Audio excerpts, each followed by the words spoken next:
Le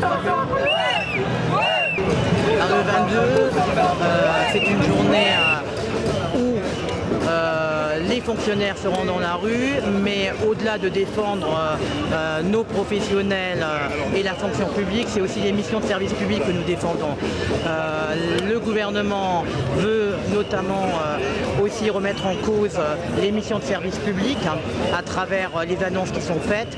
Et donc dans ce cadre, nous, à double titre, nous les professionnels, nous sommes aussi inquiets des conséquences sur les usagers. Et ça veut dire qu'on éloigne la fonction publique des usagers. Nous ne sommes plus dans des notions et des valeurs importantes qui sont la proximité, l'égalité de traitement dans le territoire.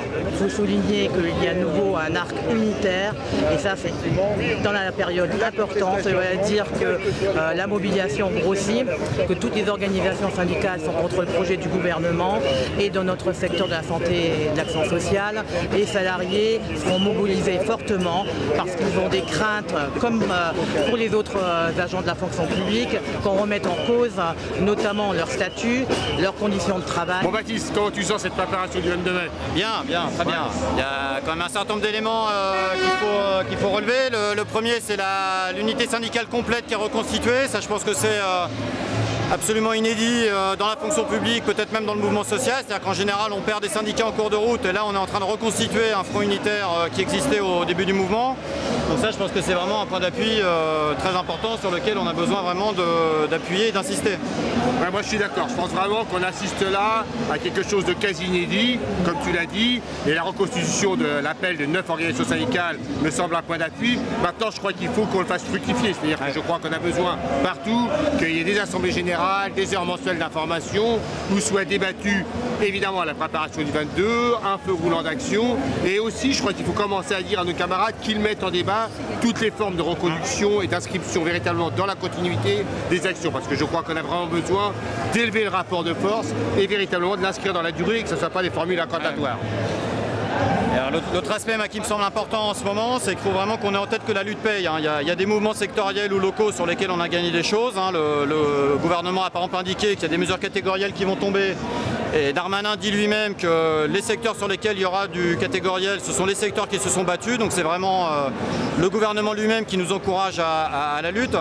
Il y a eu le recul extrêmement important, qui n'est pas que symbolique, de Macron sur sa volonté de supprimer la valeur unique du point d'indice. Donc ça aussi, c'est vraiment quelque chose qu'il faut qu'on mette au crédit de la lutte. Le fameux rapport CAP 22 qu'on nous annonce, la date de rendu du rapport, elle n'arrête pas de reculer. On sait que le gouvernement a dit aux rapporteurs qu'il ne faut pas qu'ils aillent trop loin, qu'il faut qu'ils soient prudents. Et le gouvernement a déjà dit que les préconisations du rapport n'engageront que les rapporteurs et pas le gouvernement.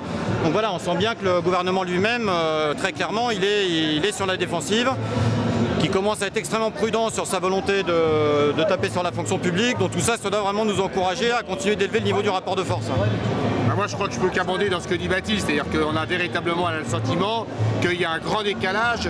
Je dirais même que c'est un paravent, les discours, les rodomontades un peu du gouvernement, de Macron, je suis droit dans mes bottes, je céderai pas, on ira jusqu'au bout des réformes. Moi, je crois qu'on a des premiers signes qui montrent qu'au contraire, il y a une fébrilité qui s'est installée et qu'on a des signes, après ce qu'a dit Baptiste, des attitudes, des signes tangibles qui montrent que des choses sont en train de se fissurer. Simplement maintenant, on a besoin d'abord d'en faire prendre conscience aux salariés parce qu'on a besoin de montrer que les luttes, c'est des luttes qui gagnent et que même si on n'obtient pas tout ce qu'on peut engranger par la lutte, il faut que ce soit notre syndicalisme aussi de lutte qui le mette en avant. Et deux, je pense qu'à partir de ça, on a encore une fois besoin de dire et la lutte ça gagne et donc c'est un point d'appui pour continuer à aller plus fort et nourrir les jours et les semaines qui viennent par l'idée, tous ensemble, il faut qu'on élève le rapport de force et que gagner, c'est possible si on est véritablement dans cette trajectoire.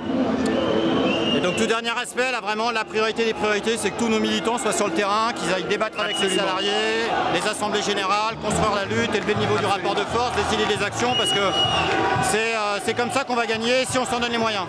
Absolument.